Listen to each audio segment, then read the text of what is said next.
Here we've laid down all the tarps. We laid them down in the spring, and so the peas are coming up and other things are coming up.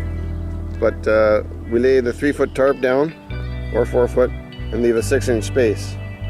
And the tarps are laid down, so we put the staples on the end first. So we staple one end, and then go to the far end and put the staples in the far end, and then straighten it out. And once it's straight, then with the staples on both ends, then we start stapling the center. So we'll put a couple staples in the center. So on one side in the center, we'll staple it and make sure we don't move the straightness. And once the couple of staples are in one side, then we staple the whole one side. And then once the one side's stapled, then we move to the other side and staple that side. But you stretch it out with your feet. So when you're nailing them in, you stretch them out with your feet so that it's tight, and then you can put the staple in with the hammer. It's a sod staples. And we get our materials and ground cover from Irrigation Plus in Ontario. And so for tomatoes we use 4-foot wide tarps, and you'll see there's 4-foots over there. Those are for the tomatoes, and we're using actually a disposable plastic this year, maybe a plastic mulch for the tomatoes, to see how it works, and hopefully it works good.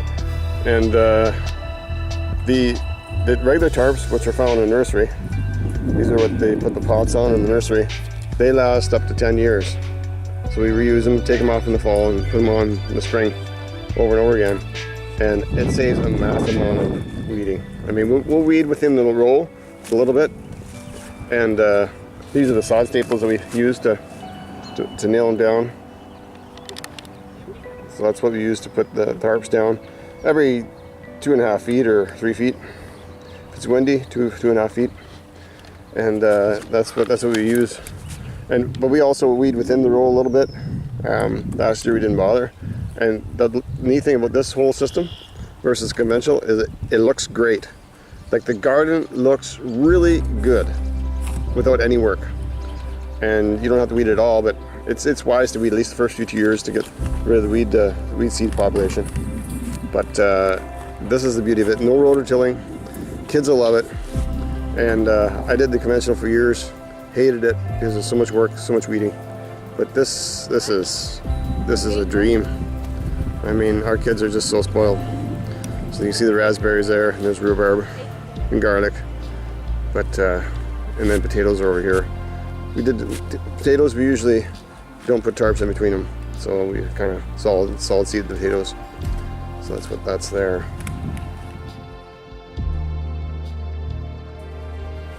Charlene's been planting the peppers, and we staple the peppers with plastic around them, and that's what we have done the tomatoes in the past. So you can see the peppers that have been planted all along here with the cages. Works good. So we wrap them until they're bigger and they can stand the wind, and then we have the drip going through as well. It's just to water them. Side garden of Eden. Holy smokies. There's sweet potato, we planted it this year. And the squash, and there's potatoes. And back in that corner is the corn. There's the beets and the onions. This is the main garden. Carrots and the beans. And then the squash there. There's the peas. There's the zucchini.